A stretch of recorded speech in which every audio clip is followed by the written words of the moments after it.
We need it. Oxygen. It's why we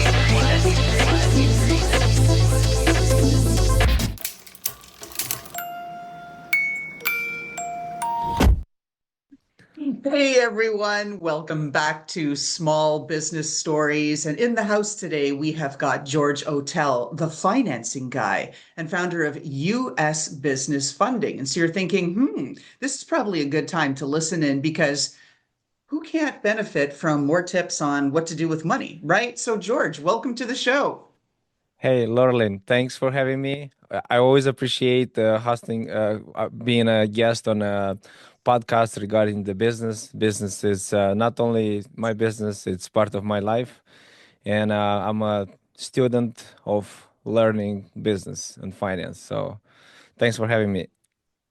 Well, it's great. I love having different guests because I always learn something. And I know our listeners do. I get a lot of comments. People are like, wow, that guest was great. I had no idea about X, whatever their swim lane was.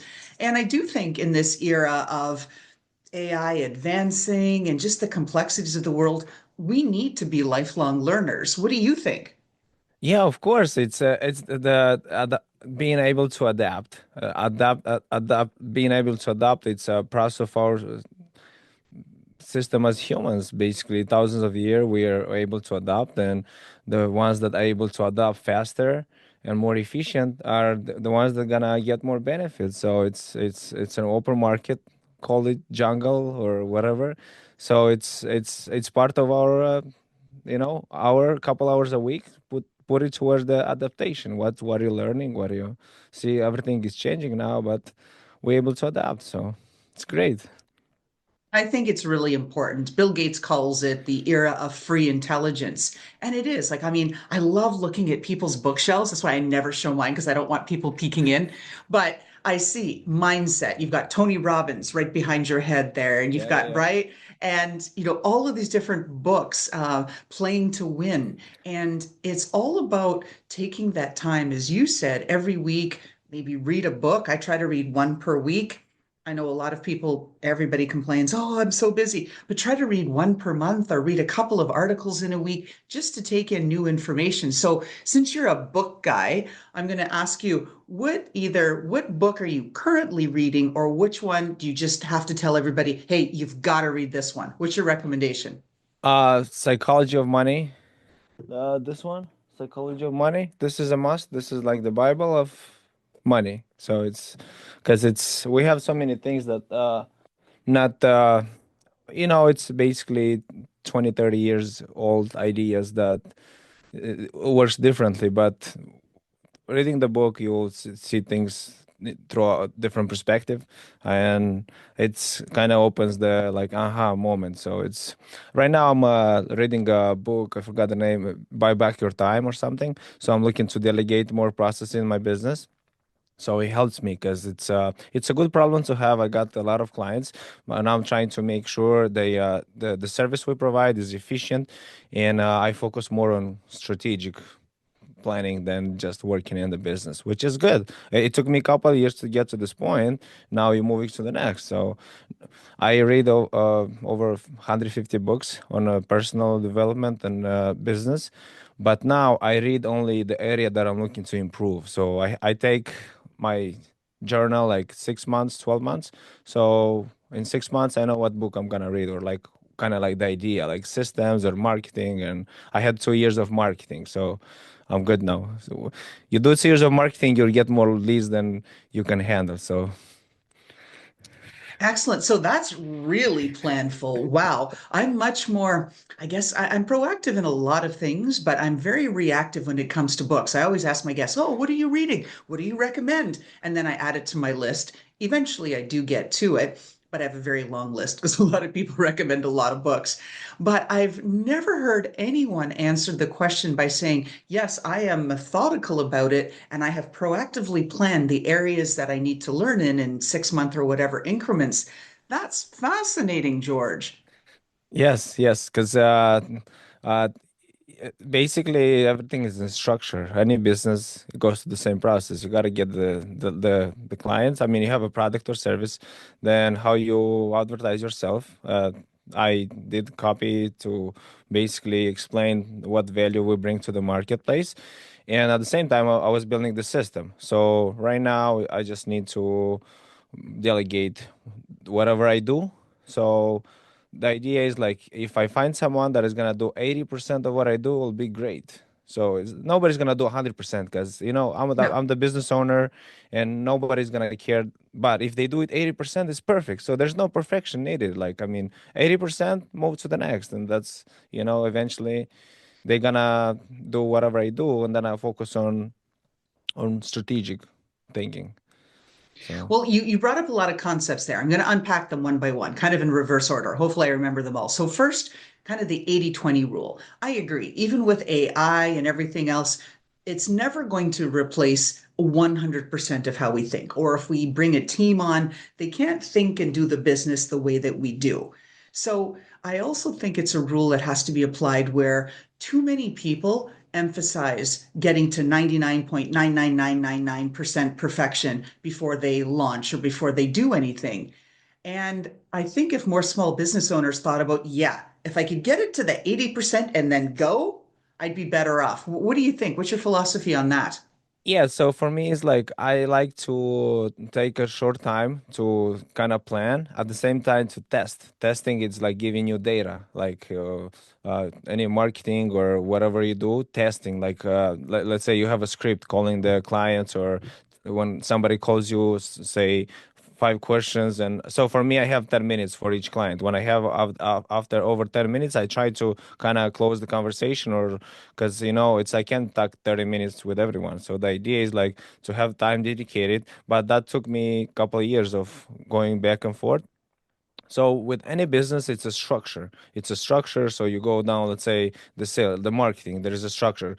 Okay, what we offering? What is the, let's say, the content pillars, basically focusing on talking about you're doing. Because if you don't talk about the services and products you're offering, nobody knows about that. Maybe you have the best one, but nobody knows.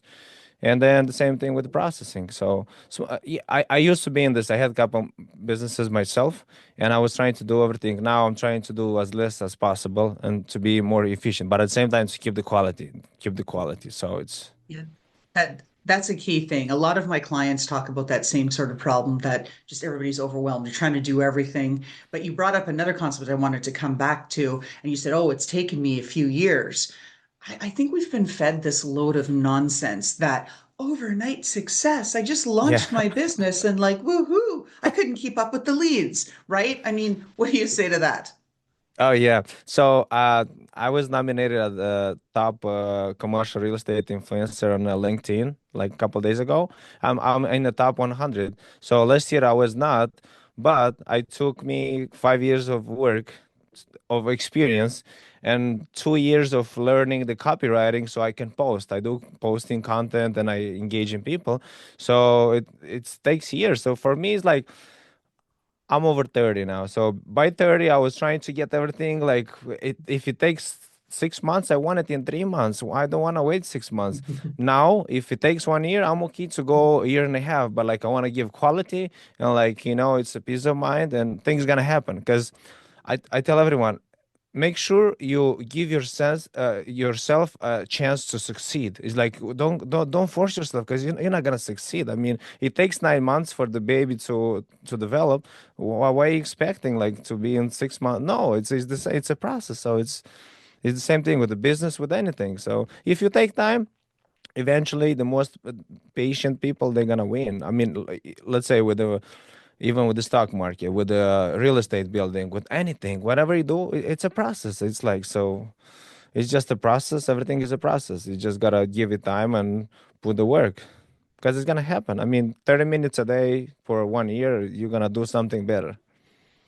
Right. Well, and congratulations on that nomination by LinkedIn. So that's phenomenal. But given that you are the financing guy and you raise the whole thing about like, oh, over time, let's get into a couple of things right here in your swim lane. Number one, what is the biggest financing mistake that most people make? So there's many of them, but the first one is like I love my local bank, my credit unions, but I like working with the brokers as well. So basically, people asking me like, what's the difference me going to the bank or coming to you? So we have over 1,000 lenders in basically in our database we work with.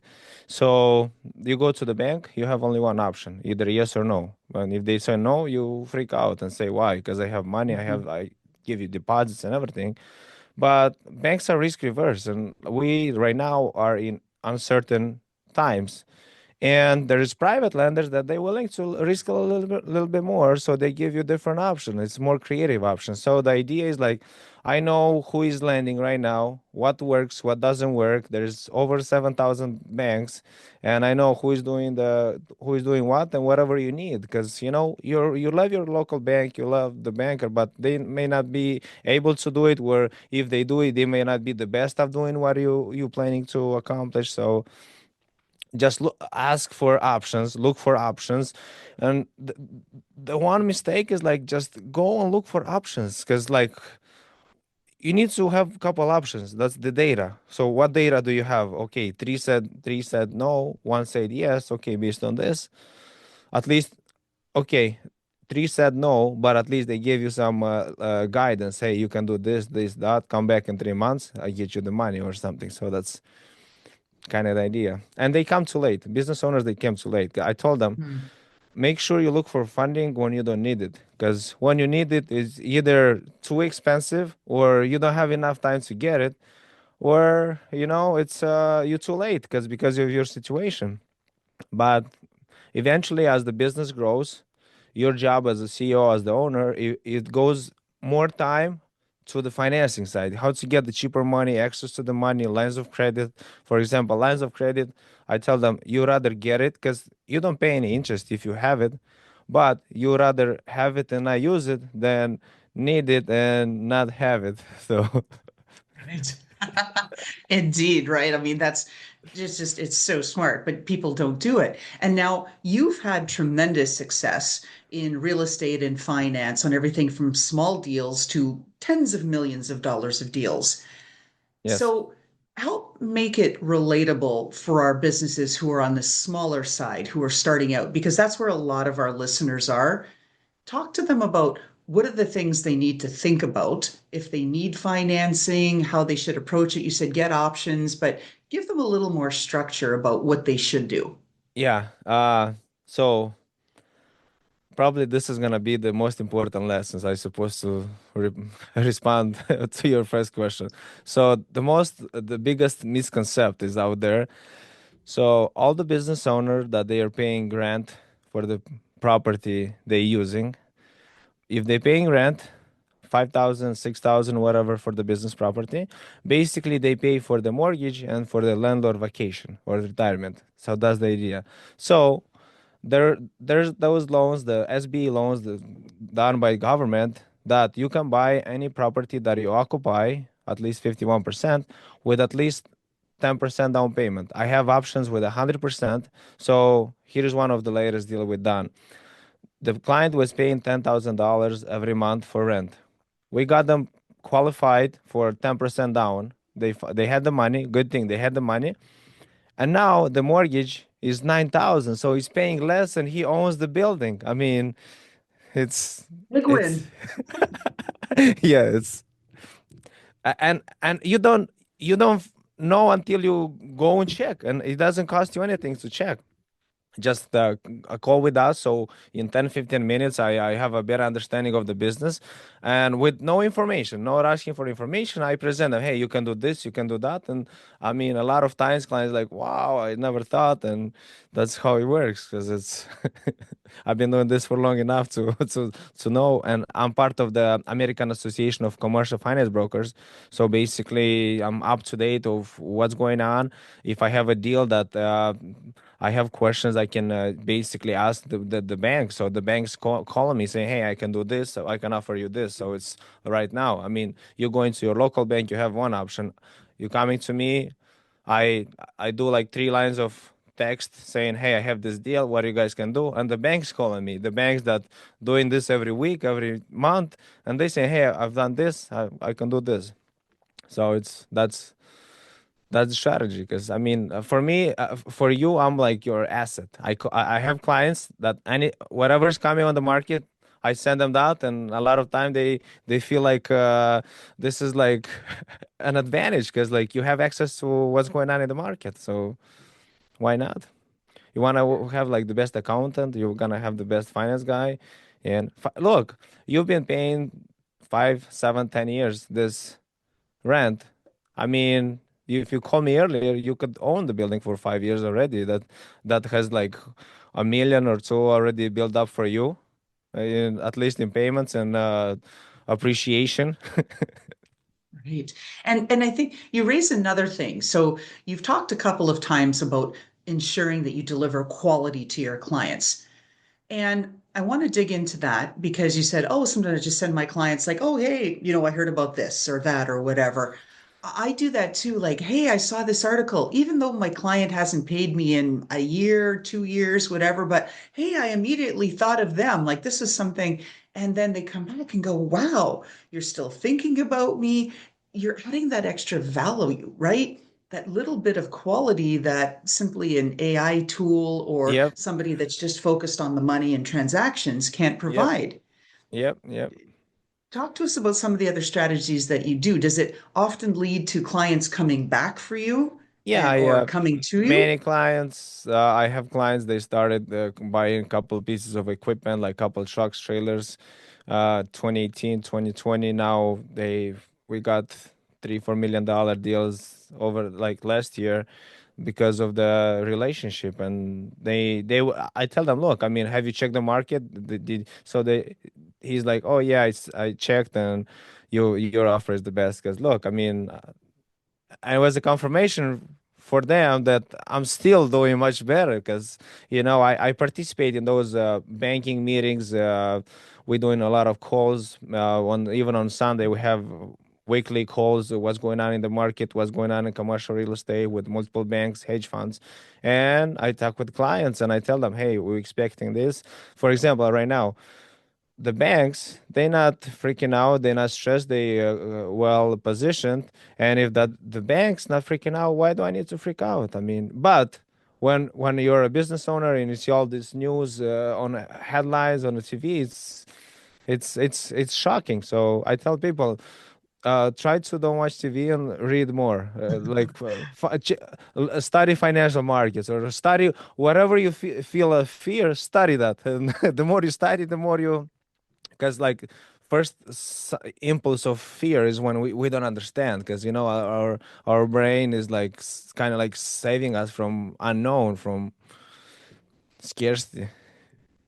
Well, that's just it, right? The whole fight or flight, right? Like, what do? We've seen this stock market in the last couple of weeks, right? It's like this, it's like this, it's crazy, it's going off the charts, right off the screen here, Yeah. both directions. And so it's easy to look at those things and any as an investor or as a business owner and think, oh my God, what's next? I've been talking to a lot of entrepreneurs where they're really concerned because government contracts have ended. We've seen 5 billion lost to Deloitte and Accenture, and so what's that going to have as far as an impact downstream? And everybody's just kind of losing their minds. But I really like your philosophy. Just put your blinders on, Yep. stay in the lane, and just read and learn more. I think that's fantastic advice. The beautiful thing, we went through COVID, so like here's your data. You have some data. I mean, 3 months later, everything was beautiful. I mean, it's the same thing now. I mean, on yesterday's call with the banks, one of the leader on the host on the conversation, he's like, "Hey, we may have this tariff solved faster than we believe, because like we don't need like 150 countries to deal with us to solve this problem. We just need like 10, 15 countries that we do the trade, and we're gonna come in line, and everything's gonna be good." So it's because when you're freaking out, you don't have energy to devote to the Mhm. positivity. So like you gotta be in balance, in neutral. Just keep it in neutral. Don't like And one of my mentors, he is a huge trader, stocks and portfolio. He managed over $2 billion.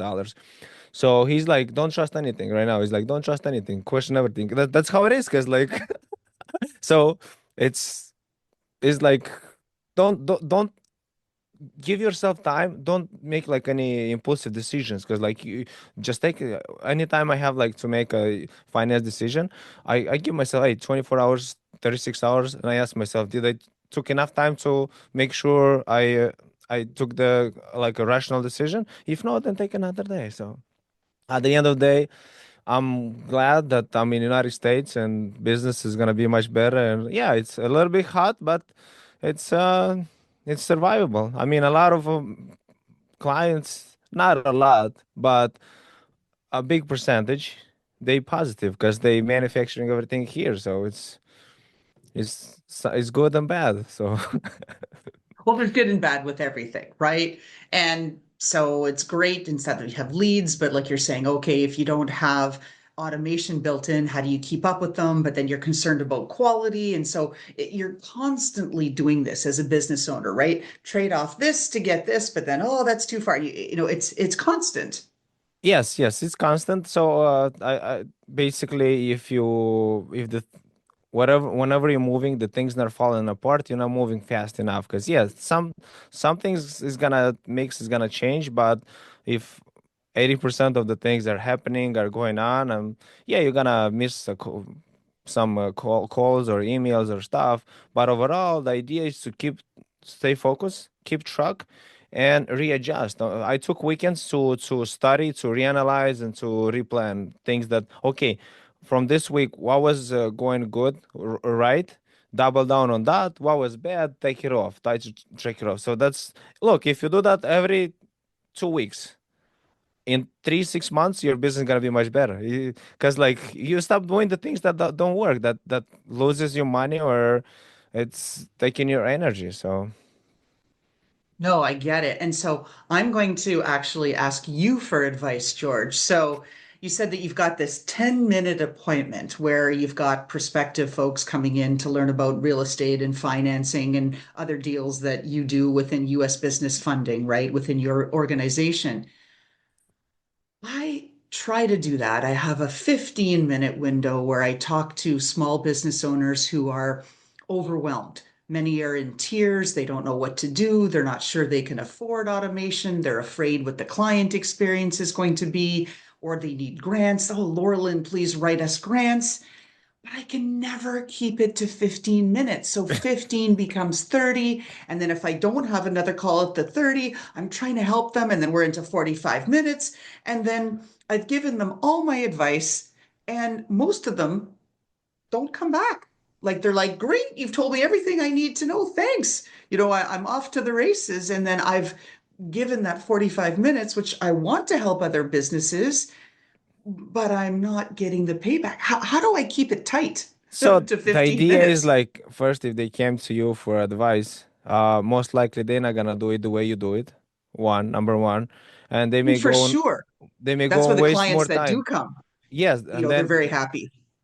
they're gonna waste a week or two, then they're gonna come back to you, because like you talking from the experience perspective, they just got this information, then they know they're gonna do it. So but at the same time, I'm trying to keep it short, and I tell them enough, but at the same time, I don't want to give too much, because like they get confused what to do, what not to do.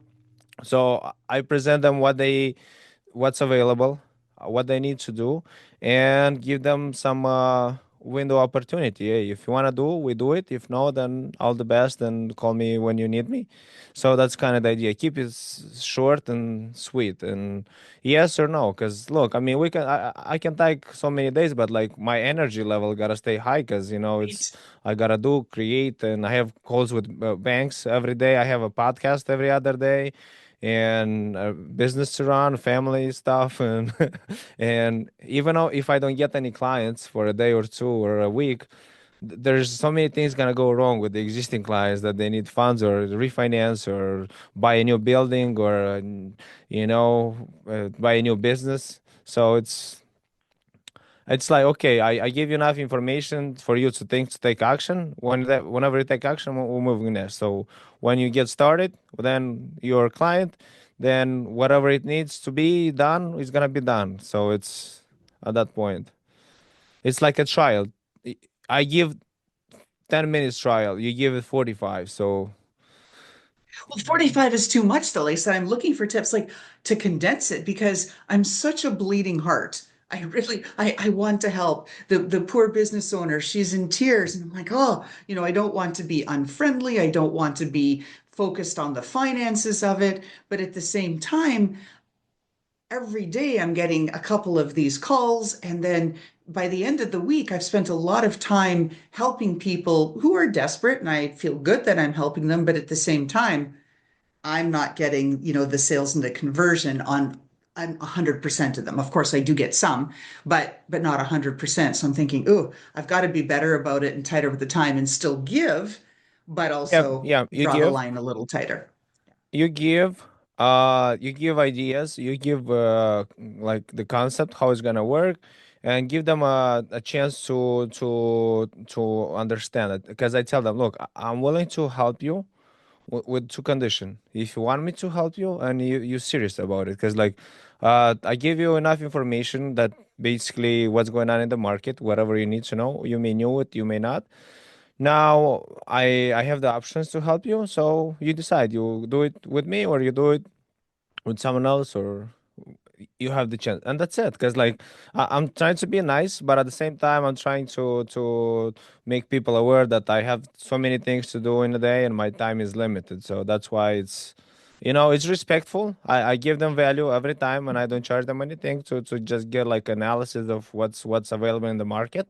And because of that, they respect me, and I respect them, they respect me, and yes or no, and moving next. That's business. It's a yes or no. It's if yes, we're moving next. If no, then I'll see you next time. So Yeah, and I think at the risk of alienating my audience and stereotyping, I think men are generally better at doing that and having that tight and discreet sort of interaction than women are. We tend to be more emotional, right? And that can be a good thing. There's a lot of positivity yeah, related to that, right? All genders bring value yeah, and yep. all people bring value with their different perspectives.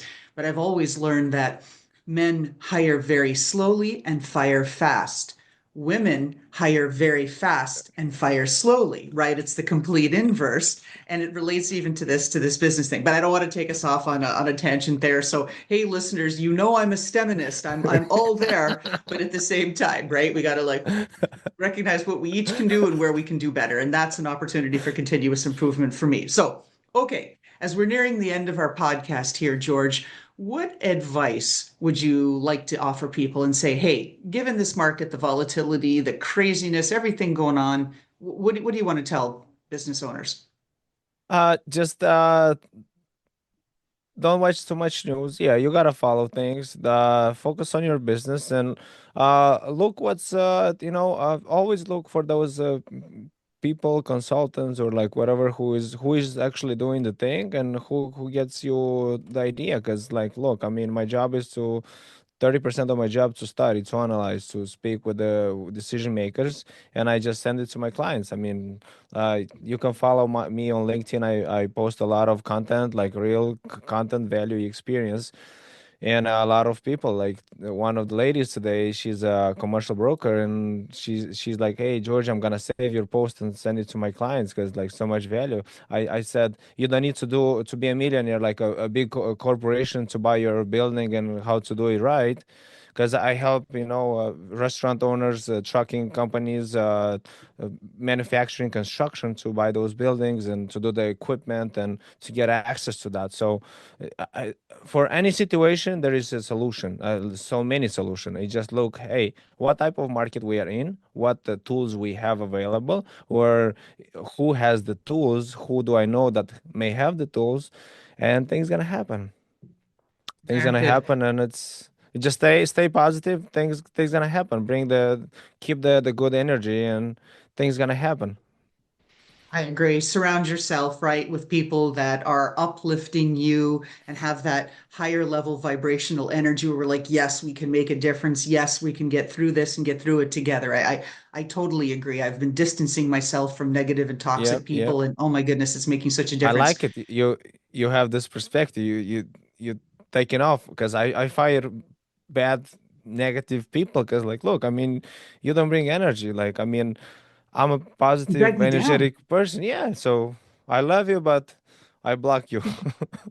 Right. But toodles, right? Yes. Exactly. I'm the same way. Like I'm not an Eeyore, right? From like Winnie the Pooh. I'm the Tigger, right? Like, doo-doo, you know.